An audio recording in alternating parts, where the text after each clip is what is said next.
రాసిన మొదటి గ్రంథం 6వ అధ్యాయంలో నుంచి దేవుని వాక్యాన్ని చదువుకున్నాం. అయితే ఇశ్రాయేలీయులు ఐగుప్తు దేశంలో నుండి బయలుదేరి వచ్చిన 485వ సంవత్సరమందు, అనగా సొలొమోను ఇశ్రాయేలుని ఏలిన 4వ సంవత్సరమందు జీప్ అను 2వ మాసమున అతడు యెహోవా మందిరమును కట్టింపనారంభించెను. ప్రభునందు ప్రియులారా, మనం మొదటి మందిరం, ప్రత్యక్షపు గుడారం గురించి మనం ధ్యానం చేశాం. ప్రత్యక్షపు గుడారం అనే దేవుని మందిరాన్ని ఎందుకు నిర్మించారు అనేది అప్పుడు మనం ధ్యానం చేశాం. అది నిర్గమకాండంలో మనం చూస్తాం చూడండి. నిర్గమకాండం 25వ అధ్యాయం 8వ వచనం చూద్దాం. నిర్గమకాండం 25వ అధ్యాయం 8వ వచనం. నేను వారిలో నివసించున్నట్లు వారు నాకు పరిశుద్ధ స్థలమును నిర్మింపవలెను అని వ్రాయబడింది. నేను వారిలో నివసించున్నట్లు వారు నాకు పరిశుద్ధ స్థలమును నిర్మించవలెను. సో, ఇక్కడ నేను వారిలో నివసించున్నట్లు లేదా వారి మధ్య నివసించున్నట్లు అనే మాట వ్రాయబడింది. సేమ్ అలాగే ప్రభు ఇక్కడ కూడా జ్ఞాపకం చేశాడు. చూడండి, రాజుల మొదటి గ్రంథం 6వ అధ్యాయంలో కూడా ప్రభువు మాట్లాడిన మాట 13వ వచనం. నా జనులైన ఇశ్రాయేలును విడిచిపెట్టక నేను వారి మధ్య నివాసము చేసేదను అని చెప్పాడు. సో, ప్రభువు నివాసం చేయటానికై మందిరము నిర్మించబడుతుంది. నివాసం చేయటానికై మందిరము నిర్మించబడుతుంది. ఇంతకీ మందిరములో ముఖ్యమైన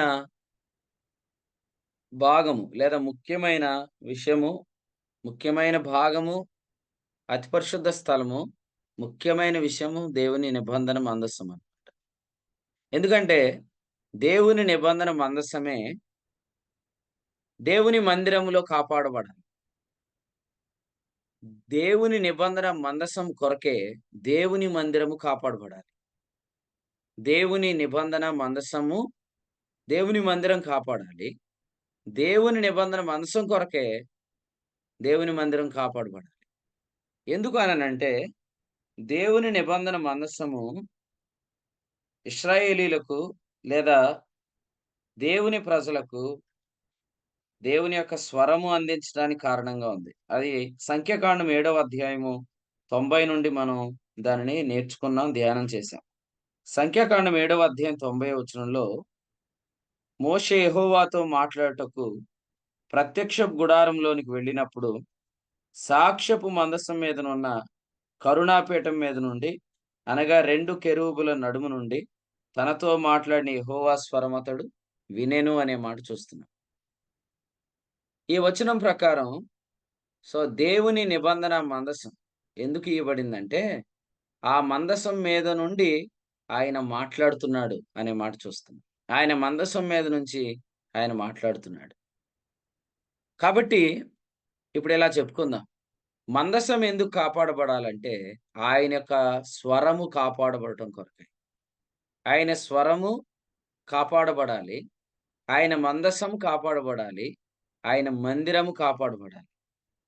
చూడండి, ఆయన స్వరం కాపాడబడాలంటే, ఆయన ఏర్పాటు కాపాడబడాలి. ఇది గూడా మనం ధ్యానం చేశాం. నిర్గమకాండం 40వ అధ్యాయం 20వ వచనం చూద్దాం. నిర్గమకాండం 40వ అధ్యాయం 20వ వచనం. రైట్. మరియు యెహోవా మోషేకు ఆజ్ఞాపించినట్లు అతడు శాసనములను తీసుకొని మందసంలో ఉంచి, మందసమునకు మోతకర్రలను దూర్చి, దాని మీద కరుణాపీఠము ఉంచాను. దీనిని మనము విశ్వాస సంబంధమైన దేవుని ఏర్పాటు అని దీనికి పేరు పెట్టుకున్నాం, ధ్యానం చేశాం గూడా. దీనినే రోమాపత్రిక 6వ అధ్యాయంలో ఏమన్నాడంటే, ఉపదేశ క్రమము అని చెప్పాడు. రోమాపత్రిక 6వ అధ్యాయం వచనం 17. ఉపదేశ క్రమం కాపాడబడాలి. ఉపదేశం కాపాడబడుతుంది. ఉపదేశం కాపాడబడితే దేవుని మందిరము కాపాడబడుతుంది. కాబట్టి ప్రియులారా, దేవుని మందిరాన్ని కాపాడటం అంటే దాని చుట్టూ దేవుడు లేవీయులనుంచాడు. ఈ వివరాలు సంఖ్యాకాండంలో ప్రారంభ అధ్యాయాల్లో మనం చూస్తాం. వాళ్ళు ఒక వాచ్‌మెన్ మందిరానికి కాపలా ఉన్నట్లుగా వాళ్ళు కాపలా ఉండట్లేదు. ఇంతకీ వాళ్ళ వాళ్ళ ఉద్దేశ్యం ఏంటి? లేవీయులు దేవుని మందిరం కాపాడటంలో ఉద్దేశ్యం ఏందంటే, పరిశుద్ధ స్థలపు సేవ వారిది. వారు దేవుని నిబంధన మందసాన్ని కాపాడుతారు. రైట్. సత్యనారాయణ అని మీకొక ఆప్షన్ ఇస్తా. మీరు వెయిటింగ్ రూమ్‌లో పెట్టండి. మీరు పెట్టలేదనుకో, నేను డైరెక్ట్ రిమూవ్ ఆప్షన్ ఉంటది. అది నొక్కానంటే ఆళ్ళింక ఎప్పటికి జూమ్ మీటింగ్‌లో అటెండ్ అవ్వటం. అది. అందరు రూల్స్ ఫాలో అవ్వండి. మీకు కష్టంగా ఉంటే జూమ్ మీటింగ్‌లో జాయిన్ అవ్వకండి. ఓకే. దైవ గ్రంథంలోంచి దేవుని వాక్యం విందాం. ఉపదేశ క్రమం రెండవది ఉపదేశం. కాపాడుట కొరకై దేవుడు మందిరం చుట్టూ లేవీయులను ఉంచాడన్నమాట. సో, లేవీయులు ఎవరంటే దేవుని మందిరమును తద్వారా స్వరమును ఉండేటట్లు కాపాడేవారు. అంటే ఇంకెలా చెప్పాలంటే ఏర్పాటును కాపాడేవారే ఈ లేవీయులు అనే మాట మనం ధ్యానం చేశాం. సో, ఏర్పాటు అంటే తిమోతి 1:3లో, ఎఫెసీ 3:2లో గృహ నిర్వాహకత్వం అనే మాట వ్రాయబడింది. గలతీ పత్రిక 2:5లో కూడా వ్రాయబడింది. సువార్త సత్యం మీ మధ్యను ఉండునట్లు అనే మాట రాయబడింది. తిమోతి రెండో పత్రిక 1:14లో కూడా రాయబడింది. ఆ మంచి పదార్థమును నీలో వసిస్తున్న పరిశుద్ధాత్మ ద్వారా కాపాడుము అని వ్రాయబడింది. కాబట్టి పరిశుద్ధాత్ముడు ఉపదేశ క్రమాన్ని కాపాడాలని కోరుకుంటున్నాడు. కాబట్టి మీరు గూడా పరిశుద్ధాత్మతో ఏకీభవించండి. సో, సంఘ క్షేమాన్ని ఎవరైతే విచారిస్తున్నారో వాళ్ళు దేవుని మందిరములో ఆయన స్వరం ఉండాలని వారు కోరుకుంటూ ఉన్నారు.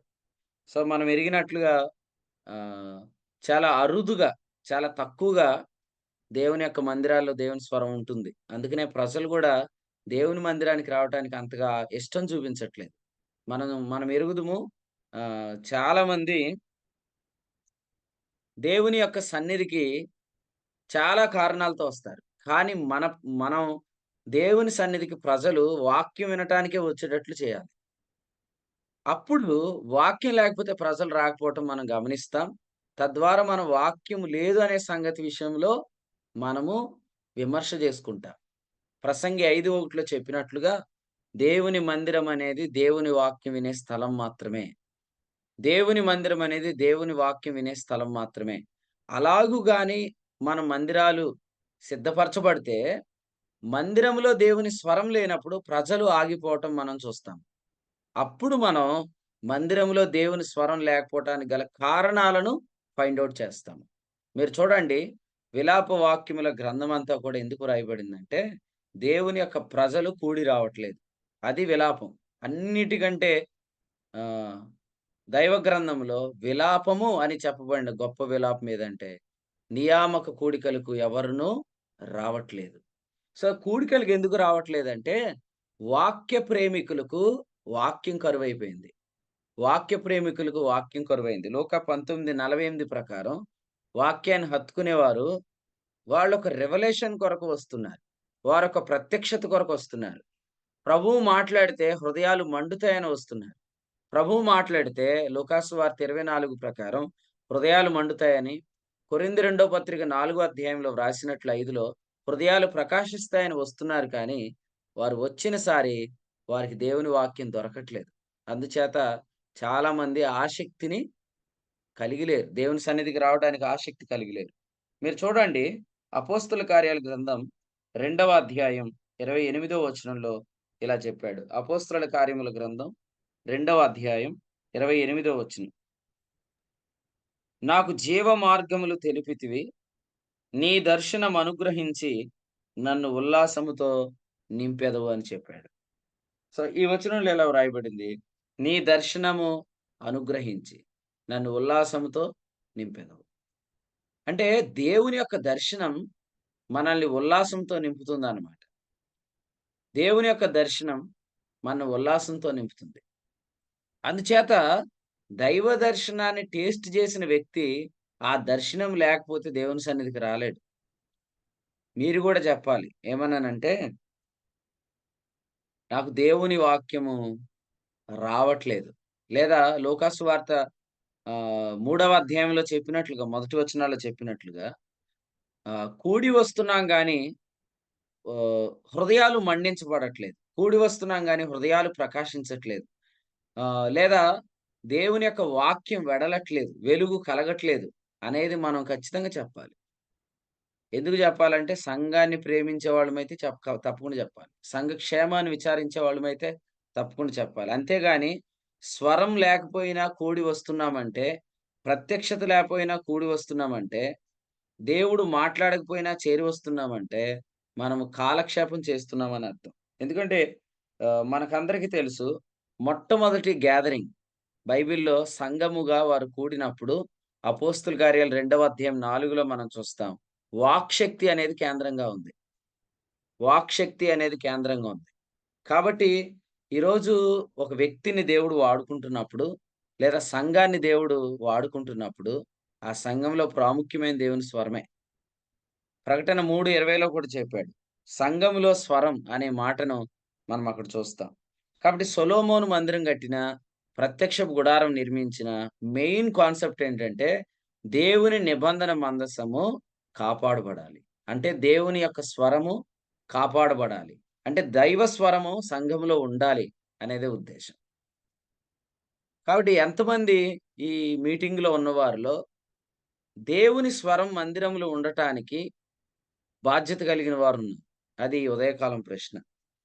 సో, నా బాధ్యత ఏంటండి అననంటే, మన బాధ్యత ఏందంటే, ఏర్పాటు విషయంలో మనం మొహమాటం లేకుండా ఉండటమే.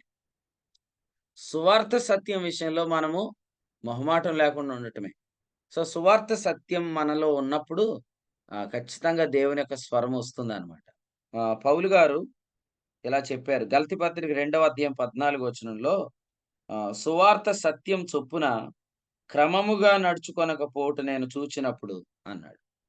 సో, సువార్త సత్యం చొప్పున నడిచేవాడు ఖచ్చితంగా మర్యాదగా నడుస్తాడు. గలతీ 5:25లో క్రమముగా అన్నాడు గదా!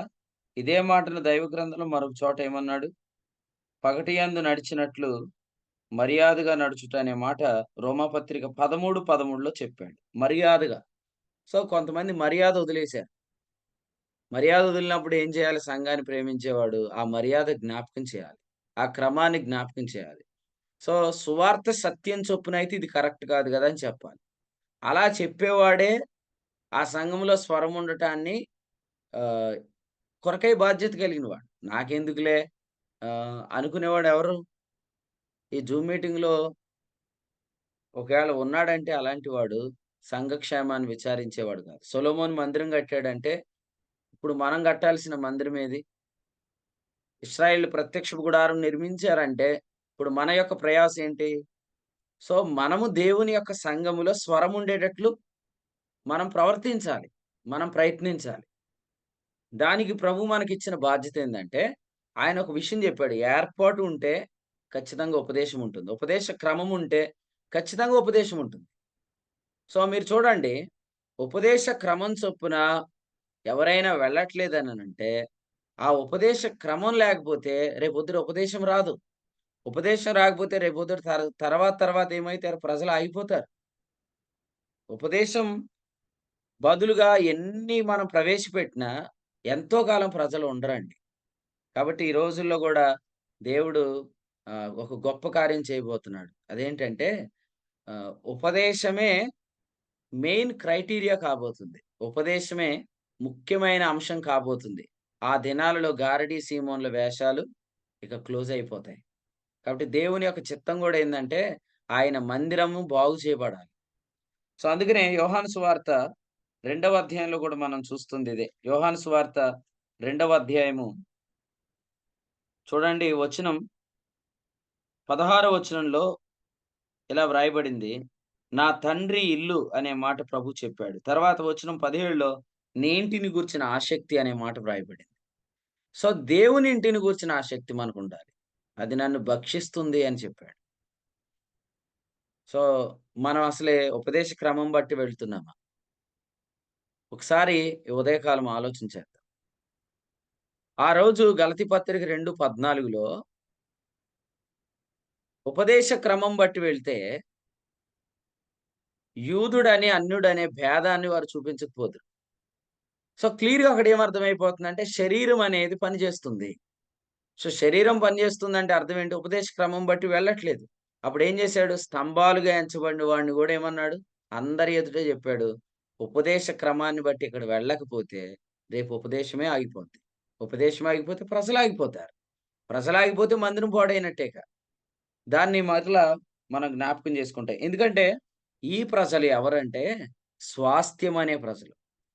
దేవుడు నన్ను ఆదిలాబాద్ తీసుకెళ్ళినప్పుడు లాస్ట్ టైమ్ అక్కడ ఒక వర్తమానం చెప్పాను. ఎవరికైనా గుర్తుందో లేదో ఆదిలాబాదోళ్ళకి గాని, నాకు బాగా గుర్తుంది. ఆ మెసేజ్ ఏందంటే, ఆదిలాబాద్‌లో ఆయన శిష్యులు అనే అంశం అన్నమాట. సో, దేవుడు ఖచ్చితంగా మనకు స్వాస్థ్యమైన జనాంగాన్ని ఇస్తున్నాడు. ప్రతి చోట గూడా దేవుడు మనకు స్వాస్థ్యమనే ప్రజలనిస్తున్నాడు. ఈ స్వాస్థ్యాన్ని పాడు చేయొద్దు దయచేసి. దేవుడు మనల్ని శిష్యులు అనే జనాన్నిస్తున్నాడు. ఈ శిష్యులు ఎలాంటి శిష్యులంటే, యోహాను సువార్త 8వ అధ్యాయం 32వ వచనంలో చెప్పినట్లుగా, సత్యమును గ్రహించేటట్లుగా వెంబడిస్తున్న శిష్యులు. మరి అంత వెంబడిస్తున్న శిష్యులున్న సంఘాలను మనం పాడు చేయొచ్చా? స్వాస్థ్యం అనే జనాంగాన్ని దేవుడు మనకిస్తున్నప్పుడు వాళ్ళని చెదరగొట్టొచ్చా? దీని విషయంలో ఖచ్చితంగా దేవుడు ఆహ్, లెక్కడుగుతాడు. ఎందుకంటే ప్రభువే చెప్పాడు, "ఎవడైనను దేవుని మందిరమును పాడు చేసిన యెడల దేవుడు వానిని పాడు చేస్తాడు." కొరింథీయులకు రాసిన మొదటి పత్రిక 3వ అధ్యాయంలో వచనం 16లో చూస్తాం. సో, దేవుని మందిరం పాడవటం అంటే ఏంటంటే, దేవుని ప్రజలు రాకుండా ఆటంకపరచటమే. ఓకే. రైట్. చదువుదాం చూడండి. దైవ గ్రంథంలో నుంచి సమూయేలు మొదటి గ్రంథం చూడండి. సమూయేలు మొదటి గ్రంథం.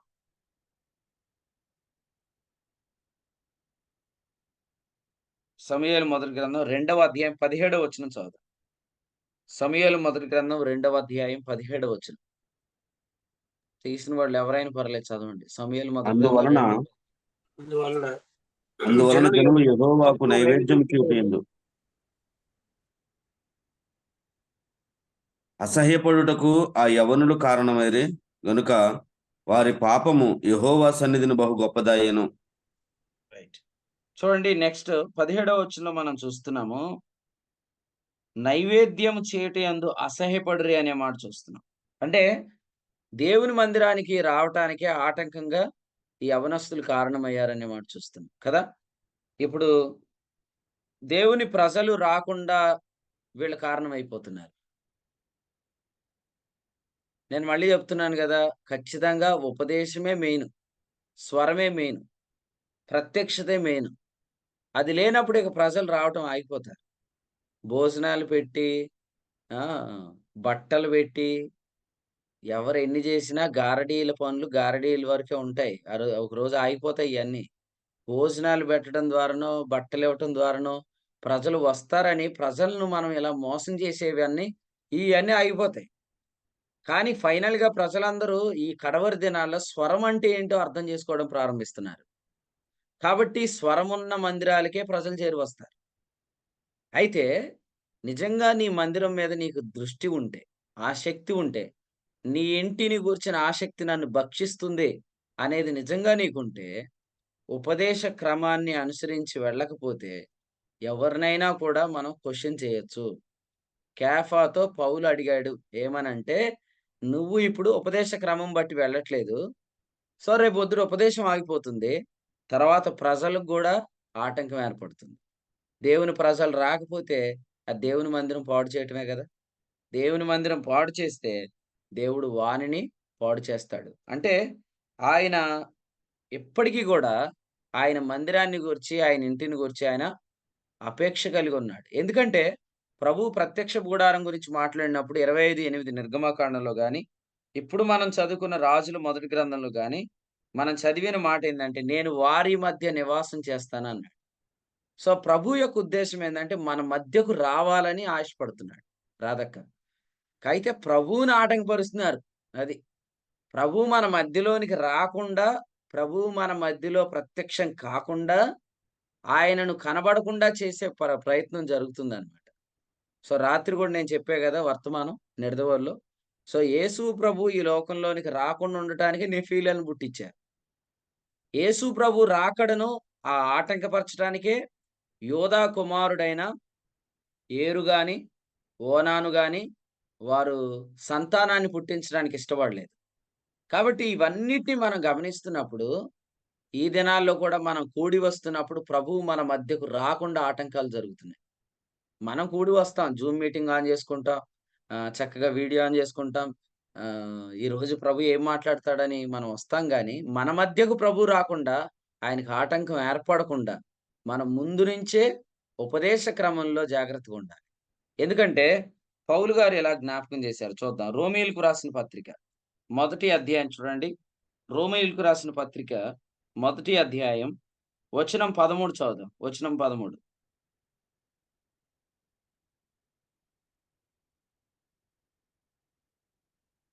సహోదరులారా, నేను ఇతరులైన అన్యజనులలో ఫలము పొందినట్లు, మీలో కూడా ఫలమేదైనను పొందవలెనని అనేక పర్యాయములు మీ యొద్దకు రానుద్దేశించితిని గాని, ఇప్పటి వరకు ఆటంకపరచబడితిని. ఇది మీకు తెలియకుండుట నాకిష్టం లేదు అన్నాడు. ఆటంకపరిచిందెవరు? నాకు రావాలనుంది మీ మధ్యలోనికి. కానీ నేను రావట్లేదని మీరనుకుంటున్నారు. వాస్తవంగా మీరేమనుకుంటున్నారంటే, ఆహ్, పౌలు గారు రావట్లేదేంటి అనుకుంటున్నారు. కానీ నేను రావాలని చాలా సార్లు ప్రయత్నం చేశాను. కానీ ఇప్పటి వరకు ఆటంకపరచబడ్డాను అన్నాడు. ఆటంకపరిచిందెవరు? మీరు తెలుసుకోండి. ఆటంకపరిచే వాళ్ళ పేర్లు గూడా బయటకొస్తాయి. ఆటంకపరిచినోళ్ళ పేర్లు గూడా బయటకొస్తాయి. ఎందుకంటే ఆయన గాని వస్తే ఏం జరిగేది అంటే వచనం 12 చూడండి. ఆత్మ సంబంధమైన కృపావరం ఏదైనను మీకిచ్చుటకు మిమ్మును చూడవలెనని అని చెప్పాడు. అంటే ఆయన వస్తే ఏదో ఒక వరం విడుదలవుతుంది. ఏదో ఒక వరం విడుదలవుతుంది. మీరు గమనించండి. దేవుని యొక్క స్వరం నిజంగా సంఘములో ఉంటే వరాలు విడుదలవుతాయి. మాకు ఈ ఆదివారం స్థానిక సంఘంలో జగన్నాథపురంలో వచ్చిన వర్తమానం ఏందంటే, దేవుడు వరాలను అనుగ్రహించి తన పనిని కొనసాగిస్తాడు. కాబట్టి పౌలు గారు ఎందుకు సారిసారిగా కొన్ని ప్లేసులను విజిట్ చేయాలనుకున్నాడంటే, నేను వస్తే వరాన్ని అందిద్దాం అని అనుకున్నాడు. కానీ విచిత్రం ఏందంటే, ఆయన కట్టిన సంఘాల్లోనికే ఆయనను రాకుండా కుట్రలు చేశారు. ఆయన ద్వారా ప్రారంభించిన సేవల్లోనికే ఆయన రాకుండా ఏర్పాట్లు జరిగించారు. మీరు చూడండి కావాలంటే, కొరింథీయులకు రాసిన పత్రిక చూడండి. కొరింథీయులకు రాసిన మొదటి పత్రిక 9వ అధ్యాయం చూద్దాం. కొరింథీయులకు రాసిన మొదటి పత్రిక 9వ అధ్యాయం గమనించండి. 9వ అధ్యాయం 2వ వచనం చూడండి.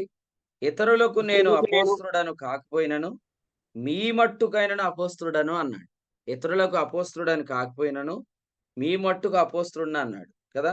ఇప్పుడు ఇదే పౌలు గారు కొరింథీయులకు రాసిన రెండో పత్రిక 7వ అధ్యాయం రెండవ వచనం చూడండి. మమ్మను మీ హృదయములలో చేర్చుకొనుడి. మేమెవనికి అన్యాయం చేయలేదు, ఎవరిని చెరుపలేదు, ఎవరిని మోసం చేయలేదని చెప్పాడు. అంటే సంఘాన్ని కట్టేటప్పుడు ప్రయాసపడినప్పుడు ఆహ్, ఎవరైతే దీని కొరకు ఆహ్, దున్నారో ఆ పౌలు గారే ఏం చెప్తున్నాడంటే, మంద కాచి మందపాలు తాగనివాడెవడు? ఆహ్, నూర్చెడి ఎద్దు మూతికి చిక్కం వేయవద్దు గదా! అని చెప్తూ, అసలు ఆయన ద్వారా ప్రారంభించిన పరిచర్యలోనికి అసలాయన రాకుండా చేయాలనే ప్రయత్నం జరిగింది. అందుకని ఏమన్నాడు? నేను మీ యొద్దకు రావాలని చాలా సార్లు అనుకున్నాను. కానీ నేను ఆటంకపరచబడ్డాను. ఇది మీకు తెలియకుండుట నాకిష్టం లేదు. ఎందుకంటే మీలో కొందరు ఏమనుకుంటారంటే, రాలేదు అనుకుంటున్నారు గానీ, రాకుండా చేస్తున్నవాడు ఎవరో మీకు తెలీదు. సో, అందుకనే ఈ విషయాన్ని పౌలు గారు చెప్పారు. కొరింథీ పత్రికలో రెండవ పత్రికలో మొదటి అధ్యాయంలో ఏం చెప్పారో చూడండి. కొరింథీయులకు రాసిన రెండో పత్రిక మొదటి అధ్యాయము వచనం 17. మరియు ఈ నమ్మిక గలవాడనై మీకు రెండవ కృపావరము లభించునట్లు మొదట మీ యొద్దకు వచ్చి అన్నాడు. రెండవ కృపావరం. ఎవరైనా చెప్తారా? కొరింథీ రెండో పత్రికలో ఉన్న కృపావరం. కొరింథీయులకు రాసిన రెండో పత్రికలో ఉన్న కృపావరం ఎవరికైనా తెలుసా?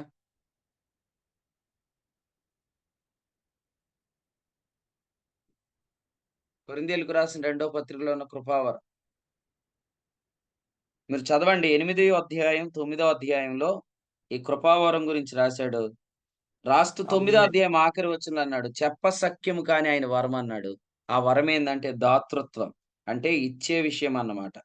సో, ప్రభువుకి ఇచ్చుట అనే వరం ఆల్రెడీ మాసిదోనియా ప్రాంతంలో ఉంది. కానీ అకయ ప్రాంతంలో ప్రారంభించబడాలి. కాబట్టి ఈ వరాన్ని విడుదల చేయడానికై నేను రావాలి మీ దగ్గరికి అనుకున్నా. సో, ప్రభు ఉద్దేశ్యం ఏంటి? నేను వారి మధ్య నివసించాలి. వారు నా కొరకు మందిరం నిర్మించాలి. సొలొమోనుతో గూడా ఏం జెప్పాడు? ఇశ్రాయేలీయులనే నా ప్రజలు నేను విడిచిపెట్టక వారి మధ్యలో నేనుండాలి. సో, నేను వారి మధ్యలో ఉండాలి అని కోరుకున్నాడు. కానీ మీలో ఒకడు నా రాకను ఆటంకపరుస్తున్నాడు. అది పౌలు గారు జ్ఞాపకం చేస్తున్నాడు. మీలో ఆహ్, నా అపోస్తలత్వానికి మీరే ముద్ర, నా పరిచర్యకు మీరే పత్రిక, అయినా కూడా ఏం చేస్తున్నారు? ఆటంకపరుస్తున్నారు అనే మాట చెప్పాడు. దయచేసి వినండి. ఈరోజు మనుషులు ఎలా తయారైతారంటే, ప్రయాసపడి కట్టుకున్న సంఘాల్లో, పరిచర్యల్లో చిన్న కుమారుడిలాగా అంతా కూర్చుకున్న తర్వాత తండ్రినే వదిలి దూరంగా దాన్ని తీసుకెళ్ళిపోవాలనే దురుద్దేశం వచ్చేసిద్ది. అంటే ప్రజలకు వాళ్ళు చెప్పే మాటలెలా ఉంటాయంటే, అసలు దీన్ని ప్రారంభించడంలో కష్టపడిన వాడి మీదే చెడ్డ మాటలు వదిలి, ప్రజలనందరిని తమ వెంట ఈడ్చుకొనెళ్ళిపోయి, ఆ వ్యక్తినే రాకుండా చేయాలని కుట్ర పన్నుతారు. అలా చేశారు ఈ విషయంలో. పౌలేమైనా బోధ విషయంలో తప్పాడా? పౌలు గారేమైనా ఉపదేశం మార్చాడా? మార్చలేదు. అటువంటి విషయమైతే మన సంఘాలు ప్రారంభించినప్పుడు ఆయన ఈ ఉపదేశంలో ఉన్నాడు. కానీ ఉపదేశం తప్పాడు కాబట్టి ఇప్పుడు ఆయన పిలవట్లేదు మనం అనుకోవచ్చు. కానీ ఆయన ఉపదేశం విషయంలో ఆయన నమ్మకంగా ఉన్నాడు. కానీ ఆయన్ని రాకుండా చేయాలని ఇక్కడ కుట్ర పన్నుతున్నాడు.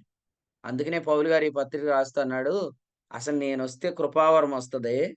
కానీ నన్ను రాకుండా చేయాలని ఆటంకం చేస్తున్నారు" అనే మాట జ్ఞాపకం చేశాడు. మీరు చూడండి,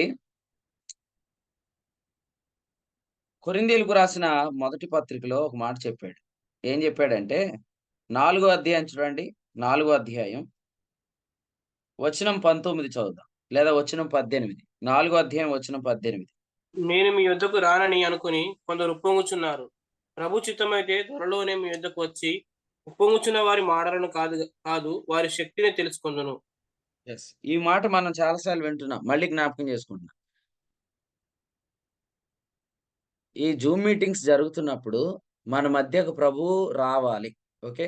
తర్వాత మన కాన్ఫరెన్స్‌లు జరుగుతున్నప్పుడు ప్రభువు మన మధ్యకి రావాలి. నేనో ప్రశ్న అడుగుతా. మీలో ఎంతమంది తణుకు కాన్ఫరెన్స్‌కొచ్చారో నాకు తెలీదు కానీ, మన మధ్యకు ప్రభువు వచ్చాడు అని మీరెవరైనా చూసారా? తణుకు కాన్ఫరెన్స్‌కొచ్చినప్పుడు మన మధ్యలో ప్రభువు ఉన్నాడు అన్నట్లు ఎవరైనా గమనించారా?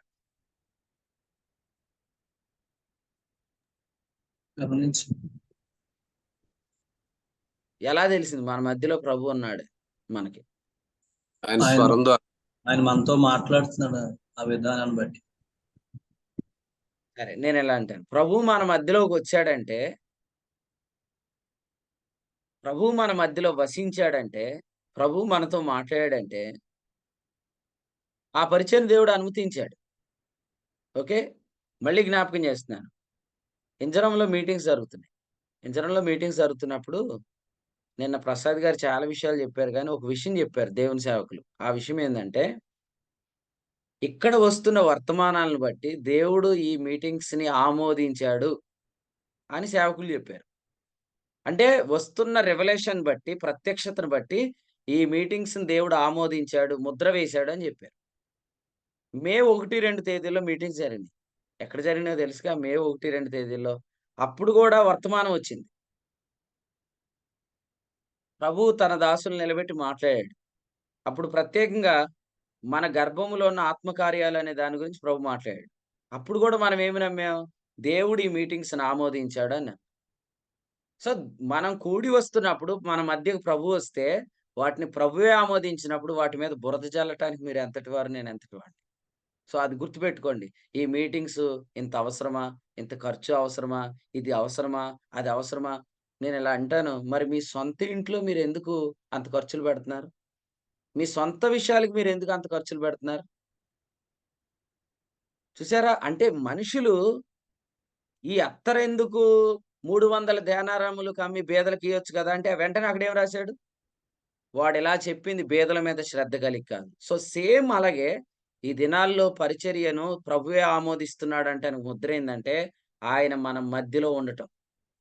ఆయన మనకు వర్తమానం ఇయటం. ఆయన మనతో మాట్లాడటం. అది జరిగాక ఇంక దాని గురించి నువ్వెప్పుడు సెకండ్ వర్డ్ మాట్లాడొద్దు. నీలో సెకండ్ థాట్ రాకూడదు. వచ్చిందంటే ఖచ్చితంగా దానికి నువ్వు లెక్క చెప్తావు. దేవుడు యోధా పత్రికలో ఏం రాశాడు? భక్తిహీనులైన పాపులు తనకు విరోధముగా చెప్పిన కఠినమైన మాటలన్నిటిని గూర్చి వారిని ఒప్పింపజేస్తాడని చెప్పాడు. మీరు గూడా చూడండి, ప్రత్యక్షపు గుడారం గురించి ప్రభువు చెప్పిన మాటలో నిర్గమకాండంలో మనం ఏం చూస్తామంటే 25వ అధ్యాయంలో నేను వారిలో నివసించినట్లు వారు నాకు పరిశుద్ధ స్థలం నిర్మించాలి అని చెప్పినప్పుడు వారందరికీ ఏం చెప్పాడంటే, మీరందరూ కూడా అర్పణలు తీసుకొని రండి అని చెప్పాడు. నిజంగా ఈ మీటింగ్స్‌ని ప్రభువే జరిగిస్తున్నాడు. మన మధ్య ప్రభువు ఉన్నాడు అని మీకు మీటింగులకు రాకముందు తెలీదు. కాబట్టి మీటింగులకు రాకముందు మీరెలా ఉన్నా, మీటింగ్స్ అయిన తర్వాతైనా, బ్రదర్ నేను మీటింగ్స్‌కొచ్చాను. ప్రభు ఆ మీటింగ్స్ మధ్యలో ఉన్నాడు. ప్రభు తన్ను తాను బయలుపరుచుకున్నాడు. సో, మీటింగ్స్‌కి నా వంతు సహకారం అని చెప్పి మనం సహకరించాలి. ఎందుకంటే ముందు మనం అసలు దేవుని ద్వారా జరుగుతున్నాయా? మనుషుల ద్వారా జరుగుతున్నాయా? అనే ఆలోచన మనకుండటం తప్పేం కాదు. ఎందుకంటే ప్రతిదాన్ని వివేచించమన్నాడు గదా! కొరింథీయులకు రాసిన మొదటి పత్రిక 11 అధ్యాయంలో ప్రభు బల్ల ఎలా తినమన్నాడు? 29వ వచనంలో వివేచించి తినమన్నాడు. కాబట్టి కొలస్సి 1:12లో కూడా ఏమన్నాడు? మనకు ఆత్మ సంబంధమైన వివేకం ఉండాలన్నాడు. ఏదో ఒక వ్యక్తి చెప్తున్నాడు కాబట్టి గుడ్డిగా వెళ్ళిపోవద్దు. సో, నేను గూడా వివేచిద్దామని వివేచించండి. No problem. వివేచించిన తర్వాత ఇది యెహోవా వలన జరిగిన కార్యమే అని తెలిసినప్పుడు వాళ్ళేమన్నారు? మేము అవునని గాని, కాదని గాని చెప్పజాలమన్నారు. ఇది దేవుని వల్ల జరుగుతున్న కార్యం అని తెలిసాక దాని మీద మీరు కామెంట్స్ ఎలా చేస్తారు? చేస్తున్నారంటే అర్థమేంటి? నువ్వు గొప్పవాడిగా నిన్ను నువ్వు తెలియజేసుకుంటున్నావు. సో, గారడీ సీమోన్ చేసిన పనేంటి? తానొక గొప్పవాడని చెప్పుకున్నాడు. మీరు గూడా అట్లా చెప్పుకోకండి. ఎందుకంటే ఈ దినాల్లో మన మధ్య ప్రభువు ఉండటం మనం క్లియర్‌గా చూస్తున్నాం. ప్రభువు తన యొక్క ప్రత్యక్షతను మనకివ్వటం మనం క్లియర్‌గా చూస్తున్నాం. సో, మన వంతు ఏం చేద్దామంటే, మనం చేయగలిగింది మనం చేద్దాం. సో, దానికి ప్రతిదానికి మనకు ప్రతిఫలం ఉంటది. దేవుడు మనల్ని ఖచ్చితంగా ఆశీర్వదిస్తాడనమాట. సొలొమోను ఎలా కట్టాడు ఈ మందిరాన్ని అని మనం పరిశీలన చేస్తున్నప్పుడు సొలొమోను కట్టిన ఈ మందిరాన్ని మనం రాజుల మొదటి గ్రంథంలో మనం చదువుతున్నప్పుడు వీటిని ఆయన లెబానోన్ నుంచి తెచ్చిన దేవదారు మ్రాణులతో, సరళపు మ్రాణులతో, తర్వాత బంగారంతో ఆయన దీనిని చక్కగా నిర్మించినట్లుగా మనం చూస్తూ ఉన్నాం. దీని గురించి మనం రాజుల మొదటి గ్రంథం 6వ అధ్యాయంలో మనం చూస్తున్నప్పుడు, ఈ మందిరాన్ని 9వ వచనం చూడండి ఎలా నిర్మించారో వీటిని మనం చూస్తున్నాం. చాలా విషయాలున్నాయి. సిద్ధపరిచి తెచ్చిన రాళ్ళతో కట్టారు. ఆహ్, ఈ ప్రకారం అతడు మందిరమును కట్టించుట ముగించి, మందిరమును దేవదారు దూలములతోనూ, పలకలతోనూ కప్పించెను. మరియు మందిరమునకు చుట్టూ గదులను కట్టించెను. ఇవి 5 మూరల ఎత్తుగలవై దేవదారు దూలముల చేత మందిరముతో దిట్టముగా సంధింపబడెను అనే మాట చూస్తున్నాం. మళ్ళీ జ్ఞాపకం చేస్తున్నాను. ఇంత ఖర్చు అవసరమా? ఓకే. ప్రత్యక్షపు గుడారం నిర్మించడానికి ఎంత ఖర్చు పెట్టారు? మీరు చూడండి ప్రత్యక్ష గుడారంలో మొదటి అర్పణ ఏది? మందిర నిర్మాణం కొరకై వాడిన మొదటి అర్పణ. బంగారం అండి. ఫస్ట్ దేవుడు చెప్పిందేందంటే మీరు బంగారం తేండి. తర్వాత వెండి తేండి. తర్వాత ఇత్తడి తేండి. తర్వాత మిగిలిన విషయాలు చెప్పాడు. అంటే ప్రభువు మనల్ని మనకిచ్చిన దానిలో మెయిన్‌గా మన మందిరం కొరకు వాడాలని ప్రభువు మనకు చెప్తున్నాడు. ఏ మందిరం అది? ఏ మందిరము? మందిరం అంటే అర్థం ఏంటి? మందిరం అంటే కూడి రావటం. మందిరం అంటే మన మధ్య ప్రభువు ఉండటం. మందిరం అంటే మన మధ్యలోంచి ప్రభువు మాట్లాడటం. దాని కొరకే మనం ఇన్వెస్ట్‌మెంట్ లేదా ప్రభువు మనకిచ్చిన ప్రేరేపణను బట్టి మనం ఖచ్చితంగా ముందుకు వెళ్తున్నాం. నాకు మీకు దేవుడిచ్చిన ఈ అనుభవాన్ని ఎవరు మన యొద్ద నుండి తీసివేయలేరు. గుర్తుపెట్టుకోండి. దేవుడు గాని మనకు అర్పించే వరం ఇస్తే, ఆ వరాన్ని మన యొద్ద నుండి ఎవరు తీయలేరు. అది వరం. వరం అంటే అది ఎలా జరిగిద్ది? అది ఎలా ఆపరేట్ అయిద్ది? వరం అనేది ఎప్పుడైనా కూడా పరిశుద్ధాత్మ ద్వారా ఆపరేట్ అయిద్ది. కాబట్టి మనల్ని చూసి కూడా కొంతమంది కానుకలు ఇవ్వటం స్టార్ట్ చేస్తారు. కానీ అది వారు చేయలేరు. ఎందుకంటే అది వరం కాదు కాబట్టి.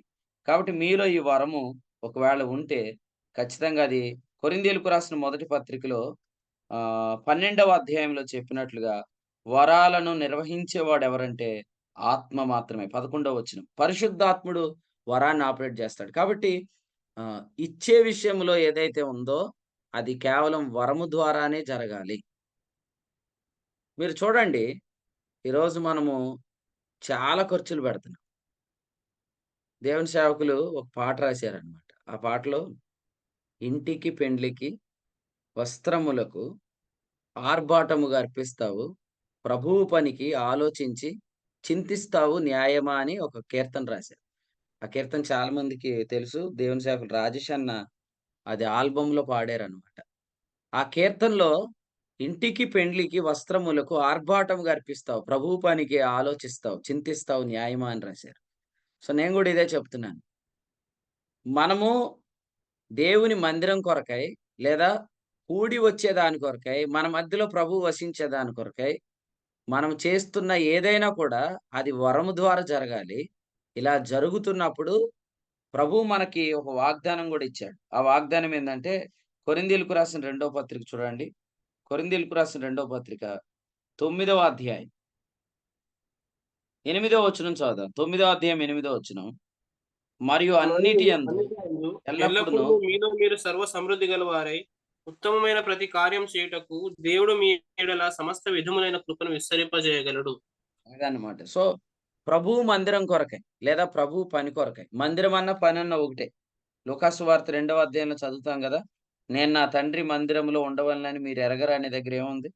నేను నా తండ్రి పని మీద ఉండవలెనని మీరు ఎరగరా అనే దగ్గర నా తండ్రి మందిరంలో ఉండవలెనని మీరు ఎరగరా అని 49లో రాశాడు. కాబట్టి దేవుని పని కొరకే మనం ఖర్చు పెడుతుంది ఏదైతే ఉందో, దాని యొక్క ఫలితం ఏందంటే, మనలో మనం ఎల్లప్పుడూ సర్వసమృద్ధి గలవారమే అంటాం.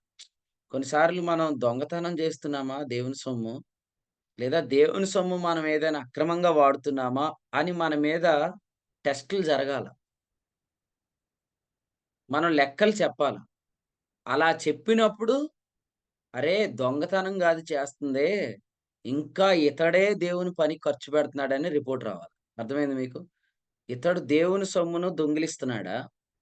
దేవుని సొమ్మును ఇతడు అక్రమంగా వాడుతున్నాడా అని మన మీద గాని పరిశోధన జరిగితే దాని రిజల్ట్ ఎలా రావాలంటే, ఇతడు దేవుని సొమ్మును దొంగిలించట్లేదు. ఇతడే దేవుని పని కొరకే ఖర్చు పెడుతున్నాడని రిజల్ట్ రావాల. ఎందుకంటే మన ప్రభువు మనల్ని అలాగ గిన్నె నిండి పొర్లేవారుగా చేశాడు. సో, అందుకనే దేవుని పని గురించి మనం ఆలోచిస్తున్నప్పుడు ఈ కృపావరాన్ని దేవుడు మనకిస్తాడు. మనకిస్తే మనం ఖచ్చితంగా మనలో మనం ఎల్లప్పుడూ సర్వసమృద్ధి గలవారమై ఉంటాం. ఉత్తమమైన ప్రతి కార్యం చేయడానికి ప్రభు ఎల్లప్పుడూ మన ఎడల సమస్త విధములైన కృపను ఆయన విస్తరింపజేస్తాడు. ఈరోజు మనం డబ్బులు పెట్టినా రానియి చాలా ఉన్నాయి. ఏమి రావు చెప్పండి? అసలు ఫస్ట్ విషయం చెప్పండి. మనం డబ్బులు పెట్టినా రానిదొకటి చెప్పండి. ఇప్పుడు మనం ఒక రూ. 1,00,000 ఒక 2,00,000, 3,00,000, 4,00,000, 5,00,000 పెట్టేసి మీటింగులు పెట్టేసాం. 5,00,000 మీటింగులు పెట్టినా రానిదేంటి చెప్పండి? మన మీటింగ్స్‌లో. వాక్యం రావు, సందేశాలు రావు. అంతే. అదే గుర్తుపెట్టుకోండి మీరు. సమస్త విధములైన కృప అంటే ఏంటంటే ఆయన వర్తమానం. మనం ఎంత ఆర్భాటం చేసినా అక్కడ ప్రభువు లేకపోతే ఏమి లేదు.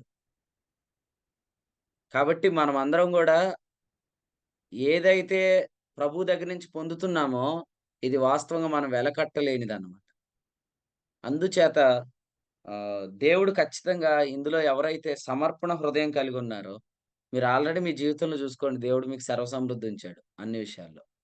సో, ఏ విషయంలో కొదువు లేని వారుగా చేశాడు. ఇంకా మనం అనేకుల హస్తాలను బలపరచడానికి దేవుడు వాడుకుంటాడు.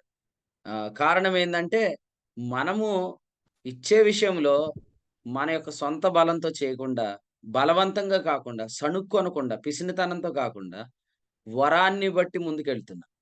సో, ఇవ్వాలని మీకుంది. కానీ వరం లేకపోతే ఆహ్, అక్కడ కార్యసిద్ధి కలగదు. ఇదే వర్తమానం. మొన్న ఆదివారం వచ్చిన వర్తమానం ఏందంటే, మనకి ఇవ్వాలని ఉంటుంది. లేదా మనకు చేయాలని ఉంటుంది. అలా చేయకపోతే నేను 3 వర్తమానాలు చెప్పాలి. ఒకటే వర్తమానం చెప్పాను. ఎందుకంటే పందలపొరలో మీటింగ్ క్యాన్సెల్ అయింది ఆ రోజు. సో, ఆ రోజు వర్తమానం రోమాపత్రిక 7 నుంచి చెప్పలేదు. కానీ మూడో పాయింట్ మాత్రం ఇప్పుడు జ్ఞాపకం చేస్తున్నాను. చాలా మందికి చెయ్యాలని ఉంటుంది. కానీ వరం లేదు. వరాలు ఎందుకు రావట్లేదు మనకంటే, ఆయన మన మధ్యలోనికి వస్తే ఆటంకం ఏది కలగకుండా ఉంటే ఖచ్చితంగా వరాలు విడుదలవుతాయి. నేను నమ్ముతున్నాను. దైవ కుమారుల ఉత్సవాల్లో అనేక వరాలు విడుదలవుతాయని నేను నమ్ముతున్నాను. దానికి సూచనగానే దేవుడు కాన్ఫరెన్స్ రాజమండ్రిలో జరిగించిన రోజు దేవుడు ఒక వరాన్ని విడుదల చేశాడు. సో, మీలో కొంతమంది సాక్ష్యం గూడా నాకు పంపించారు. అన్న నేను ఇప్పటి నుంచి ఆత్మలో మాట్లాడటం ప్రారంభించబడిందని. సో, నేనేం జెప్తున్నానంటే ఇంకా వరాలు విడుదలగును గాక. ఎందుకంటే హెబ్రీ పత్రిక 2వ అధ్యాయం 3లో చెప్పినట్లుగా అక్కడ ఏం జ్ఞాపకం చేశాడంటే, పరిశుద్ధాత్మ వరములు అనుగ్రహించుట చేత ఆయన సాక్ష్యమిస్తాడు అని చెప్పాడు. మనకిప్పుడు సాక్ష్యం జెప్పాల్సింది మనుషుల కంటే ఎక్కువ పరిశుద్ధాత్ముడినే. ఎందుకంటే మనుషుల సాక్ష్యం గూడా కొంతమంది విని గూడా విననట్టు ఉంటారు కాబట్టి, మనం ఇప్పుడు ఇక డైరెక్ట్‌గా పరిశుద్ధాత్మ మీద డిపెండ్ అవుదాం. పరిశుద్ధాత్ముడే ఈ పరిచర్యకు సాక్ష్యమిచ్చును గాక. లేదా ఇలా చెప్దామా? పరిశుద్ధాత్ముడే మన యొక్క ఏర్పాట్లకు సాక్ష్యమిచ్చును గాక. ఆయన వరములు ఇవ్వటం ద్వారా సాక్ష్యమిస్తాడు. సో, వరాలు విడుదలైతే కార్యాలు జరుగుతాయి. పేతురు మొదటి పత్రిక 4 అధ్యాయం 11లో చెప్పినట్లుగా వరము ఆహ్, కృపావరం అనేది ఖచ్చితంగా అది దేవుని సామర్థ్యంతో జరిగే పని కొరకై విడుదలవుతుందనమాట. సో, దేవుడు వరం గురించి ఇలా రాయించాడు. కొరింథీయులకు రాసిన 2వ పత్రిక 9వ అధ్యాయం ఆఖరి వచనంలో చెప్పసఖ్యం కాని ఆయన వరమును బట్టి దేవునికి స్తోత్రం అని చెప్పాడు. కాబట్టి మొదటి మందిరం ఆత్మ సంబంధమైన మందిరం వరంతో ప్రారంభించబడింది. గుర్తుపెట్టుకోండి. సో, ఫస్ట్ చర్చ్ లేకపోతే ఫస్ట్ గ్యాదరింగ్ బైబిల్‌లో ఆత్మ సంబంధమైన నిజస్వరూపమైన మందిరం వరముతో ప్రారంభించబడింది. ఈనాటి మందిరాలు స్కిల్స్‌తో నడుస్తున్నాయి. వరంతో ప్రారంభించబడిన మందిరాలు ఇప్పుడు దేనితో నడుస్తున్నాయంటే మనుషుల యొక్క టాలెంట్స్‌తో నడుస్తున్నాయన్నమాట. అయితే దేవునికి మనం స్తోత్రం చెల్లించాలి. ఈ కడవరి దినాల్లో మళ్ళా మనం వరము యొక్క ప్రాముఖ్యత వైపు తిరుగుతున్నాం. పరిశుద్ధాత్మ యొక్క వరాలు ఎంత ప్రాముఖ్యమైనవో మనం తెలుసుకుంటున్నాం. ఎందుకంటే వరము వేరు, మన సామర్థ్యం వేరు. వరంలో దేవుని సామర్థ్యం ఖచ్చితంగా పనిచేస్తుంది. మీరు సింపుల్‌గా ఇలా చెక్ చేయొచ్చు కూడా. వరం పనిచేసినప్పుడు మనిషి అతిశయించడు. కానీ వరం పని చేయకపోతే మనిషి అతిశయిస్తాడు. మనిషి అతిశయించిన ప్రతి చోట మనిషి చెడ్డ మాటలు చెప్తాడు. చెడ్డ మాటలు చెప్తున్నాడంటే ఆ మనిషి ఖచ్చితంగా భాగాలు చేస్తాడు. సో, ఈ 3 కూడా మన యోహాను రాసిన మూడో పత్రికలో మనం గమనిస్తాం. యోహాను రాసిన మూడో పత్రిక. మొన్న థామసు వాక్యం చెప్తూ యోహాను మొదటి పత్రిక, రెండో పత్రిక, మూడో పత్రిక మీద ఒక తలంపును అందించాడు. మీలో కొంతమంది విన్నారు. సో, మళ్ళీ నేను జ్ఞాపకం చేస్తున్నాను. యోహాను మూడో పత్రిక 9వ వచనంలో అతిశయం కోరుకునే వ్యక్తి చేసే మొదటి పనేందంటే చెడ్డ మాటలు చెప్తాడు. అది గుర్తుపెట్టుకోండి. మీకెవరైనా చెడ్డ సమాచారం ఎక్కువ చెప్తున్నారంటే అతడు ప్రధానత్వం కోరుకుంటున్నాడని అర్థం. తర్వాత అతడేం చేస్తాడంటే 10వ వచనం ప్రకారం అతడు భాగాలు చేసేస్తాడు. సో, భాగాలు చేసేస్తాడు. ఇదంతా ఎందుకొస్తుంది మనిషిలో? ఎందుకంటే అతడు వరం ద్వారా వాడబడట్లేదు. ఈరోజు మన సంఘాలు పాడవకుండా ఉండాలంటే వరం ప్లేస్‌లో ప్రవేశించిన దాన్ని మీరు తీసేసేయండి. ఓకే. వరం ద్వారా పని చేయని దగ్గర మీరు తీసేసేయండి. కొరింథీ మొదటి పత్రిక 5వ అధ్యాయంలో అన్నాడు. ఆ పాతదైన పులిపిండిని మీలో నుండి తీసి పారవేయడు. పాత నిబంధనలో లేనివేంటి? కృపావరాలే గదా! పాత నిబంధన మందిరంలో కృపావరాలు లేవు. క్రొత్త నిబంధన మందిరమే కృపావరంతో ప్రారంభించబడింది. కాబట్టి ఇప్పుడు వరాన్ని రీప్లేస్ చేస్తున్న వాడెవరు? మీరు గుర్తుపట్టండి. మీరేం జెప్తారంటే, "నువ్వు పాట పాడుతున్నావు. కానీ వరంతో పాడట్లే. స్వరంతో పాడుతున్నావు. వరంతో పాడు." వరంతో పాడుతున్న వ్యక్తిని ఎలా కనిపెట్టొచ్చంటే, ఈ కీర్తన పాడటం ద్వారా వాక్యం కొరకై హృదయాలను సిద్ధపరచొచ్చు. నేను మళ్ళీ జ్ఞాపకం చేస్తున్నాను. చూడండి కొంతమంది పాటలు పాడితే, ఆ స్థలమంతా గూడా తేజస్సుతో నింపబడుతుంది. ఆ స్థలమంతా గూడా వాక్యం వినే వాతావరణంతో నింపబడుతుంది. సో, దాన్ని మనం ఈ మీటింగ్స్‌లో ఎక్స్‌పెక్ట్ చేద్దాం. మనం పాడుతుంటుండగా మేఘము మందిరమును కమ్మెను, యెహోవా తేజస్సు మందిరమును నింపెను అనేది దేవుడు జరిగించును గాక.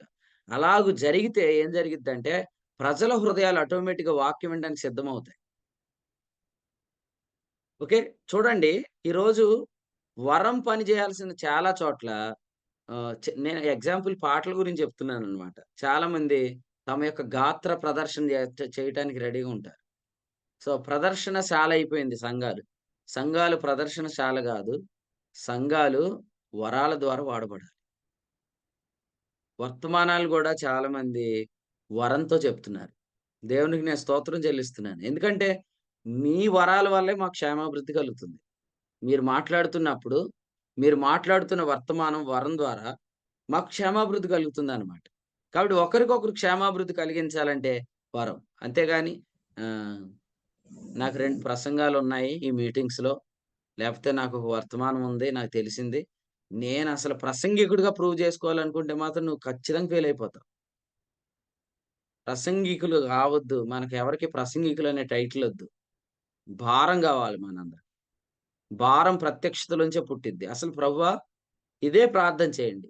కూడి వస్తున్న వారు నీ ప్రజలు. వారి సమయం నేను తినకుండుదును గాక. అది ప్రార్థన చేసుకోండి. కూడి వస్తున్న వారు నీ ప్రజలు. వారి విలువైన సమయం నేను తినకుందును గాక. కూడి వస్తున్న వారు నీ ప్రజలు. వారి మధ్యలో నేను నిలబడినప్పుడు, నీ కుమారుడిని మాత్రమే నేను కనపరచుదును గాక. ఇప్పుడు చూడండి, దేవుడు మిమ్మల్ని తలంపులతో నింపుతాడు. సో, రాను రాను మన పరిచర్యలో, మన మందిరాల్లో వరము యొక్క స్థానములో ఉన్న ఆ ఇష్మాయేలును మనం ఇక బయటికి పంపించాలి. ఎందుకు పంపించాలంటే, వరము ద్వారానే దేవుని కార్యాలు జరుగుతాయి. కాబట్టి సొలొమోను కట్టిన మొదటి మందిరంలో చాలా విలువైన వాటిని ఉపయోగించాడు. ఆ రోజుల్లో సొలొమోను దగ్గర చాలా విస్తారమైన ధనముంది. ఆయన చాలా ఖర్చుతో దీన్ని చేశాడు. ఈరోజు మనం దేవునికి ఏదైనా ఇవ్వాలంటే అది వరం ద్వారానే జరుగుతుంది. కాబట్టి నేను రెండో విషయంలో మొదటి విషయం, నేను వారి మధ్యలో ఉండాలని ప్రభువు కోరుకున్నాడు. రెండో విషయం, ఆయన వరములు మన మధ్యలో ఉండటానికి మందిరం కట్టబడాలి. ఆయన మన మధ్యలో ఉండాలి. ఆయన స్వరం మన మధ్యలో ఉండాలి. రెండోది, ఆయన వరములు మన మధ్యలో ఉండాలి. ఓకే. ఆయన స్వరం, రెండవది ఆయన వరం. ఆఖరి మాట చెప్పి ప్రార్థన చేస్తాను. ఇదే మళ్ళీ రాజుల మొదటి గ్రంథంకి మనం వస్తున్నప్పుడు, దేవుని వాక్యంలో సొలొమోనుకు దేవుని యొక్క వర్తమానము చాలా క్లియర్‌గా దేవుడు చెప్పాడు. అదేందంటే, సమూయేలు మొదటి గ్రంథం 7వ అధ్యాయం 11 చూడండి. 11. అంతలో యెహోవా వాక్కు సొలొమోనుకు ప్రత్యక్షం ఇలాగ సెలవిచ్చెను. ఈ మందిరము నీవు కట్టించుచున్నావే, నీవు నా కట్టడలను, న్యాయ విధులను అనుసరించి నడుచుకొనుచు, నేను నియమించిన ఆజ్ఞలన్నిటి గైకొన్న యెడల, నీ తండ్రి అయిన దావీదుతో నేను చేసిన వాగ్దానమును నీ పక్షముగా స్థిరపరిచేదను అని చెప్పాడు. సో, ఇందులో ఉన్న మూడవ విషయం ఏందంటే, సొలొమోను మందిరం కట్టినప్పుడు చాలా క్లియర్‌గా ఏం చెప్పాడంటే, నువ్వు మోషే ఆజ్ఞలు లేదా నా కట్టడలు, న్యాయ విధులు నువ్వు అనుసరించాలి. నియమించిన ఆజ్ఞలన్నిటిని నువ్వు గైకొనాలి అన్నాడు. అంటే అర్థం ఏంటి? 10 ఆజ్ఞలు గైకొనమనే గదా! 10 ఆజ్ఞలు మనం ఎప్పుడు గైకొనగలం? రోమా 3:31 ప్రకారం విశ్వాసము ద్వారానే ధర్మశాస్త్రమును స్థిరపరచగలం. అంతేనండి? అంటే ధర్మశాస్త్రం స్థిరమవ్వటం అంటే ఏంటి? పాపం చేయకుండా ఉండటం. లేదా ఇలా చెప్పనా? పాప శరీరం నిరర్ధకమవటం. పాపం చేయకుండా ఉండటం కంటే చాలా ఉన్నతమైన మాట ఏదంటే పాప శరీరం నిరర్ధకమవటం. మీరు కూడా గుర్తుపెట్టుకోండి. ఎవరైనా తెలియక పొరపాటుగా ఆహ్, మీరు ప్రకటించే బోధ పాపం చేయడానికి లైసెన్స్ అంట గదా! మీరు ప్రకటించే వాక్యం పాపం చేయడానికి ఒక సోర్స్ అంట గదా! అని ఎవరైనా ఒకవేళ మాట్లాడితే, ఆ! లేదు లేదు అని చెప్పేదానికంటే మా వర్తమానంలో ఎక్కువ వినపడే పదము పాప శరీరం నిరర్ధకమవటం. పాప శరీరం నిరర్ధకమవుతుందంటే అర్థం ఏంటి? శరీర ఆశలు, శరీర దురాశలు, ఇచ్చలు గూడా సిలువ వేయబడినట్లుగా మనం జీవించటం అన్నమాట. కాబట్టి మూడవది, ప్రభువు కోరుకున్న ప్రాముఖ్యమైన సంగతి, ఆయన పరిశుద్ధత మన మధ్య ఉండాలి. సో, ఆయన స్వరం మన మధ్యలో ఉండాలి. ఆయన వరములు మన మధ్యలో ఉండాలి. మూడవది, ఆయన పరిశుద్ధత మన మధ్యలో ఉండాలి. ఇశ్రాయేలు పాడిన మొదటి కీర్తనలో పాడిన పాటేందంటే, నిర్గమాకాండం 15 అధ్యాయం 11 వచనం, పరిశుద్ధతను బట్టి నీవు మహనీయుడవు అని పాడారు.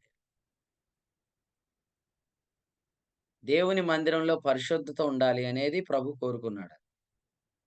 ఎన్నటెన్నటికి పరిశుద్ధతయే నీకు అనుకూలమని కూడా దైవ గ్రంథంలో వ్రాయబడింది. నీ మందిరంలో పరిశుద్ధత ఉండాలి. మీరు చూడండి, మనం పట్టుకున్న గ్రంథం పేరు పరిశుద్ధ గ్రంథం. మనం చదువుతున్న వాక్యం పేరు పరిశుద్ధ లేఖనాలు. మనం పాడుతున్న పాటలో మన ప్రభువు పరిశుద్ధుడు, పరిశుద్ధుడు, పరిశుద్ధుడని పాడుతున్నాం. మనము చెప్తున్న మందిరం పేరు పరిశుద్ధ దేవాలయం కదా! మన పేరు పరిశుద్ధులు. అయితే మన ప్రవర్తన కూడా పరిశుద్ధంగా ఉండాలి. సో, అది ప్రభువు మన నుంచి ఎక్స్‌పెక్ట్ చేస్తున్నాడు. ఎందుకంటే, ప్రభువు మనకి కావలసిన వాటినిచ్చాడు. యాకోబు పత్రిక 2వ అధ్యాయం ప్రకారం మీరు కావలసిన వాటిని ఇయ్యకుండా పంపించొద్దన్నాడు గదా! ఆయన మనకు కావలసినవన్నీ ఇచ్చాడు. పరిశుద్ధంగా ఉండటానికి ఏం గావాలి? పాప శరీరం నిరర్ధకం అవ్వాలి. పాప శరీరం నిరర్ధకం అవ్వాలంటే ఏం జేయాలి? ఆత్మానుసారంగా వెళ్ళాలి. ఆత్మానుసారంగా వెళ్ళాలంటే ఏం జేయాలి? రోమాపత్రిక 8వ అధ్యాయం 3, 4 వచనాల ప్రకారం జరిగిన పాప పరిహారాన్ని మనం నమ్మాలి. దానికి మనకు కావాల్సినన్ని వర్తమానాలిచ్చాడు. ఆయన మన కొరకు చేసిన ఆ ప్రాయశ్చిత్తాన్ని, చెల్లించిన ఆ పరిహారాన్ని మనం నమ్మటానికి మన ప్రభు చాలా వర్తమానాలు మనకిస్తున్నాడు. సో, ఆ వర్తమానాన్ని బట్టి మనం పాప శరీరం నిరర్థకం చేసుకోవడం ద్వారా ఆయన పరిశుద్ధత మన మధ్యలో ఉంటుందన్నమాట. సో, దేవుడు ఇలాగు మన సంఘాలను దీవించును గాక. ఓకే. కొరింథీయులకు రాసిన పత్రికలో మీరు చూడండి. ఆహ్, ఆ దినాలలో లోకములో ఉండే గుడుల్లో, లోకములో ఉండే దేవాలయాల్లో వ్యభిచారం చేసే స్త్రీలుండేవారు. సో, అందుకనే కొరింథీ పత్రిక రాస్తున్నప్పటికి కొరింథీ పట్టణం అలాగుందన్నమాట. అందుకనే కొరింథీయులకు రాసిన పత్రికలో ఈ విషయాలు మనం చదువుతున్నప్పుడు ఆ దినాల్లో ఉన్న సంగతులను గూడా మనం జ్ఞాపకం చేసుకోవాలి. సో, నేను మళ్ళా జ్ఞాపకం చేస్తున్నాను. మీరందరూ జాగ్రత్తగా వినండి. ఈ రోజు కూడా దేవుని యొక్క సంఘంలో వ్యభిచారం చేస్తున్న వాళ్ళున్నారు. సో, ఈ మాట నేను చెప్పి ముగిస్తున్నాను. దేవుని యొక్క సంఘంలో వ్యభిచారం చేస్తున్న వాళ్ళున్నారు. అక్రమం జరిగిస్తున్న వాళ్ళున్నారు. జారత్వం చేస్తున్న వాళ్ళున్నారు. అయితే మనకు దేవుడు వీటన్నిటి నుంచి తప్పించుకోవడానికి కావలసినవి ఇచ్చాడు. కాబట్టి వాటిని వినియోగించుకుందాం. వాటిని వినియోగించుకొని అపవిత్రత జరిగించకుండా మనం జాగ్రత్త పడాలని వాక్యం మనకు ఈ ఉదయకాలం హెచ్చరిస్తుంది. ఎందుకంటే పేతురు పత్రికలో ఏమన్నాడు? మొదటి అధ్యాయంలో నేను పరిశుద్ధుడినై ఉన్నాను గనుక మీరును సమస్త ప్రవర్తన యందు పరిశుద్ధులై ఉండుడి. నెక్స్ట్ వచనంలో ఏముంది? క్రియలను బట్టి తీర్పు తీర్చువాడు తండ్రి అని మీరు ఆయనకు ప్రార్థన చేయుచున్నారు గనుక అని చెప్పాడు. అంటే దీని అర్థం ఏందంటే నీలో పరిశుద్ధత లేకపోతే నీ ద్వారా దేవుడు ఏ పని జరిగించడు. వరం ఉంటే సరిపోద్దా? చెప్పండి. వరం ఉంటే సరిపోద్దా? పరిశుద్ధత అనేది వరమా? ఫలమా? పరిశుద్ధత అనేది వరమా? ఫలమా చెప్పండి? ఫలం. ఫలమండి. పరిశుద్ధత ఫలం. సో, చాలా మంది ఆత్మ వరం ఉంది గదా! కాబట్టి నేను ఏదైనా చేసేస్తానని ముందుకెళ్ళిపోతున్నారు. నేనిలా చెప్తాను. ఆత్మ వరమే ప్రాముఖ్యమైనది గాదు. ఆత్మ ఫలం గూడా ప్రాముఖ్యమైనది. ఎందుకంటే ఆత్మ వరముండి మనం వెళ్తున్నా గూడా ఆత్మ ఫలము లేని లోటు ఖచ్చితంగా తెలిసిపోతుందన్నమాట. అందుకనే కొరింథీయులకు రాసిన మొదటి పత్రిక 12వ అధ్యాయం అంతా కూడా ఆత్మ వరాల గురించి రాశాడు. కొరింథీయులకు రాసిన మొదటి పత్రిక 13వ అధ్యాయము ఆత్మ ఫలం గురించి రాశాడు. ఈ విషయాలు మీరు ఆల్రెడీ ఎక్కడిన్నారు? ఆత్మవరం, ఆత్మఫలం కాన్సెప్ట్. ఏం సోమరాజు ఎక్కడిన్నాం మనం? చింతపల్లి బ్రదర్. ఆత్మవరం, ఆత్మఫలం. చింతపల్లి బ్రదర్, చింతపల్లి. చింతపల్లిలో విన్నాం గదండీ! చింతపల్లిలో ఈసారి గాకుండా అంతకుముందెళ్ళిన ఆహ్, అక్కడ మనకు ప్రభువు మాట్లాడాడన్నమాట. హ్మ్. కాబట్టి గుర్తుపెట్టుకోండి. దేవుడు మన నుంచి ఆశపడుతుందేందంటే, నా మందిరంలో పరిశుద్ధత ఉండాలి. సో, దీని కొరకు గూడా మీరేం జేస్తారంటే, ఈ దుర్మార్గత, దుష్టత్వం అనే పులిపిండిని గూడా బయట పడేయండి. దేవుడు మన నుంచి కోరుకునేదదే. ప్రభు ఖచ్చితంగా మిమ్మల్ని వాడుకుంటాడు. ఎందుకంటే పరిశుద్ధంగా ఉండేవారిని ప్రభు ఏం జేస్తాడంటే, అర్హమైన పాత్రగా, ఘనత నిమిత్తమైన పాత్రగా దేవుడు వాడుకుంటాడు. సో, నేను చాలా సార్లు జెప్తున్నాను. కొన్నిసార్లు మీరు వాడబడకపోతే మీరు పరిశుద్ధంగా ఉండట్లేదేమోనన్న డౌటు వస్తది. అది నింద అనుకుంటారు మీరు. కానీ ప్రభువు వచ్చినప్పుడు అది ప్రభువే నిందగా చెప్తాడని ఉంది. మనం చదివాం గదా! అది ఆల్రెడీ. నేను మూడోసారి రిపీట్ చేస్తున్నా. తెస్సలోనిక మొదటి పత్రిక 3:13 ప్రకారం ప్రభువు వచ్చినప్పుడు మన సత్క్రియలు లోపిస్తే మన పరిశుద్ధత విషయంలో నింద పడతది. కానీ ఇప్పుడు ఎవరైనా దాన్ని గాని టచ్ చేస్తే మనం సెన్సిటివ్‌గా ఫీల్ అయితాం. పర్సనల్‌గా ఫీల్ అవుతాం. నా పర్సనల్ జోలికి మీరెందుకు వస్తున్నారంటాం. కానీ అది నీ పర్సనల్ గాదు. పరిశుద్ధత అనేది గ్లోబల్. అది అందరికి సంబంధించింది. ఎందుకంటే పరిశుద్ధంగా ఉండకపోతే ప్రభువు వాడుకోడు. ప్రభువు వాడుకోవట్లేదంటే దానికి కారణాలు మనం ఏదైనా చెప్తాం గానీ ప్రభువు వచ్చినప్పుడు కూడా నింద పడతదనమాట. కాబట్టి దేవునికి మహిమ కలుగును గాక. దేవుని మందిరంలో ఆయన స్వరముండాలి. దేవుని మందిరంలో ఆయన వరములుండాలి. దేవుని మందిరంలో ఆయన ఫలములుండాలి. లేదా పరిశుద్ధతుండాలి. దీని కొరకే మనమందరం గూడా ప్రభు సన్నిధిలో వేడుకుందాం. ప్రభు మనకు సహాయం జేస్తాడు. క్రమము, వరము, ఫలము ఈ 3 అవసరమే. ఉపదేశ క్రమం, ఆత్మవరం, ఆత్మఫలం ఈ 3 అవసరమే. మందిరం అంటే ఇంతే. మందిరం అంటే ఇంతే. మందిరం కట్టింది ఎన్ని అంతస్తులు? మీరు చదివిన దానిలో సొలొమోన్ 3 అంతస్తులు. మీరు స్టడీ చేయండి. మూడవ అంతస్తు నుండే గదా! వాడు పడిపోయాడు ఐతుక్కు మేడగదిలో నుంచి. కాబట్టి ఈ 3 అంతస్తులు 3 మాటలు గుర్తుపెట్టుకోండి. క్రమము, ఉపదేశ క్రమం, ఫలము, ఆత్మవరము, ఆత్మ ఫలము. ఈ 3 కూడా ధ్యానం చేద్దాం. ప్రభు మనందరి వినికిడిలో ఈ వర్తమానం దీవించును గాక. ఆమేన్. రాజుల మొదటి గ్రంథము 6వ అధ్యాయం ద్వారా దేవుడు తన దాసుని వాడుకొని అందించిన వర్తమానాన్ని బట్టి ప్రభుని స్తుతిస్తున్నాం. నిన్నటి రాత్రికాల సమయంలో యేసుక్రీస్తు ప్రభు వారు రాకుండా ఆటంకపరచబడినటువంటి పరిస్థితులను జ్ఞాపకం చేస్తూ నిడదవోలు బైబిల్ స్టడీలో ఈ రోజున దేవుని యొక్క స్వరం లేకుండా ఏ విధంగా ఆటంకపరచబడుతుంది అన్న విషయాన్ని ఈ యొక్క వర్తమానం ద్వారా దేవుడు తన దాసులను వాడుకొని అందించిన వర్తమానాన్ని బట్టి ప్రభుని స్తుతిస్తున్నాం. ఆయన మన మధ్య ఉండడానికి ఇష్టపడుతున్నారు. మందస్సం గురించి జ్ఞాపకం చేస్తూ దేవుని యొక్క ఏర్పాటు, ఉపదేశ క్రమం, దేవుని యొక్క మందిరంలో ఉంటే గనక అక్కడ దేవుని యొక్క స్వరం ఉంటుంది. ఎక్కడైతే స్వరం ఉంటుందో అక్కడ దేవుని యొక్క వరాలతో నిండినటువంటి ప్రజలు ఉంటారు. వరాల ద్వారా పరిశుద్ధత అనే ఫలాన్ని ఫలిస్తారన్న విషయాన్ని దేవుడు తన దాసుని వాడుకొని ఇంకా అనేక విషయాలు జ్ఞాపకం చేస్తూ మనకి ఇంకా అనేక విషయాలు నేర్పించారు. కాబట్టి విన్నటువంటి సంగతులు మరొకసారి ఆడియో పంపించబడుతుంది కాబట్టి విని మేలు పొందాలని తెలియజేస్తున్నాను. కాబట్టి మన మన యొక్క మందిరాల్లో ప్రతి ఒక్కరు కూడా ఈ విధంగా ప్రతి మందిరంలో కూడా ఎందుకంటే ఎక్కడ నిలబడినా తన దాసులు నిలబడినప్పుడు ప్రతి మన సేవకులు ఎక్కడ నిలబడినా దేవుడు ఆయన స్వరాన్ని ఇస్తూ నిజంగా అందరిని అనేక మంది మన ఆత్మవరాలతో నింపి మరి చక్కని పరిశుద్ధత అనే ఫలాన్ని ఫలించే వరకు ఉంచారు. అనేక మంది శరీరాలు ఈ రోజు నిరర్ధకమై మరి పరిశుద్ధత అనే ఫలాన్ని ఫలిస్తూ ఉన్నారు అనేక మంది. ఆ విధమైనటువంటి సాక్ష్యాలు మనం వింటూ వస్తున్నాం. కాబట్టి జరగబోయే దైవ కుమారుల ఉత్సవాల్లో ఇంకా అనేకమైన సాక్ష్యాలు మనం వినబోతున్నాం కాబట్టి ప్రార్థన చేయండి జరిగే కూడికల కొరకు. కాబట్టి ఈ సమయంలో ముగింపు ప్రార్థనతో ఈ కూడికను ముగింపు చేసుకుందాం. దేవుని సేవకులు రామచంద్రపురంలో పరిచయం చేస్తున్న కిరణ్ గారు ముగింపు ప్రార్థనతో ఈ కూడికను ముగింపు చేసుకుందాం. ఈ కూడికలో ఆ విధాలుగా సహకరించిన ప్రియులకు అలాగే విలువైన శ్రేష్టమైన వర్తమానం అందించిన దేవుని సేవకులకు కూడా కూడిక పక్షంగా వందనాలు తెలియజేస్తున్నా. ఇప్పటి వరకు ఆసక్తి వర్తమానం ప్రియులకు కూడా ప్రభునాలు వందనాలు తెలియజేస్తున్నాను. దేవుని సేవకులుగా కిరణ్ గారు ముగింపు ప్రార్థన చేస్తారు. కూడికను ముగింపు చేసుకుందాం. వందనాలండి. ప్రార్థన చేసుకున్నామండి. పరిశుద్ధులైన తండ్రి, కృప కలిగిన దేవా, మీరు ఇచ్చిన దినం బట్టి మీకు స్తుతులు చెల్లిస్తూ ఉన్నాం. మరొక శ్రేష్టమైన దినాన్ని మా జీవితంలో నాయన మీరు అనుమతించిన రీతిని బట్టి కూడా మీకు స్తుతులు చెల్లిస్తూ ఉన్నాం. ఈ దినము నాయన మాకు ఆయా ప్రాంతాల్లో మీరు పంచిచ్చిన మేరల్లో వాడబడగలిగే కృప చూపించండి. ఈ ఉదయకాలం మీరు ఇచ్చిన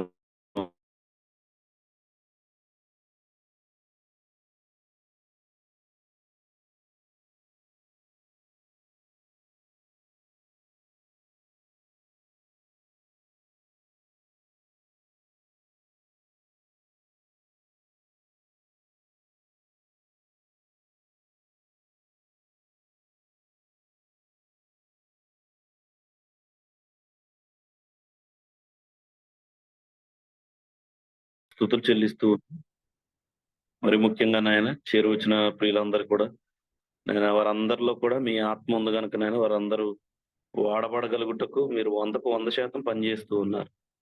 నేను వారు ఆసక్తి కలిగి ఉంటే ఖచ్చితంగా మీరు వాడుకుంటారని లేఖనం సెలవిస్తుంది కనుక వారిలో పరిచర్య పట్ల ఆసక్తిని మీరు పుట్టించమని ప్రార్థన చేస్తూ ఉన్నాం. నిజంగా అబ్రహాం జీవితంలో నాయన మీరు పనిచేశారు కనుక అబ్రహాము నాయన అతను ఆ జీవితాన్ని సంపూర్తి చేసుకోగలిగాడు.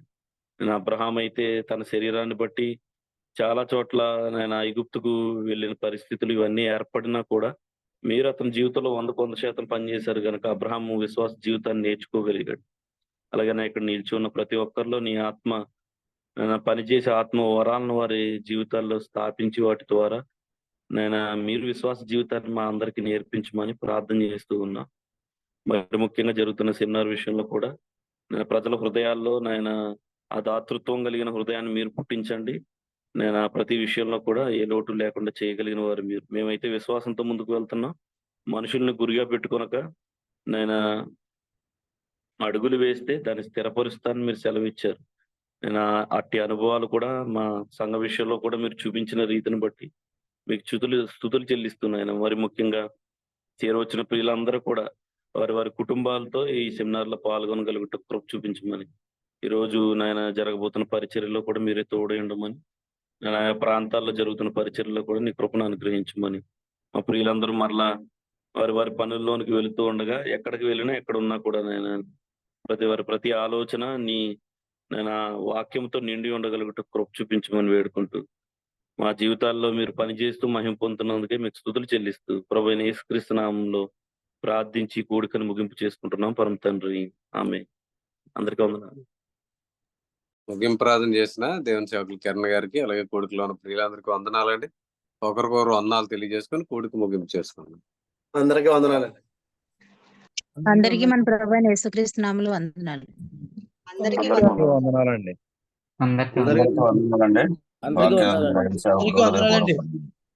అందరికీ వందనాలండి. అందరికీ వందనాలండి. అందరికీ వందనాలండి. అందరికీ వందనాలండి. అందరికీ వందనాలండి. అందరికీ వందనాలండి. అందరికీ వందనాలండి. అందరికీ వందనాలండి.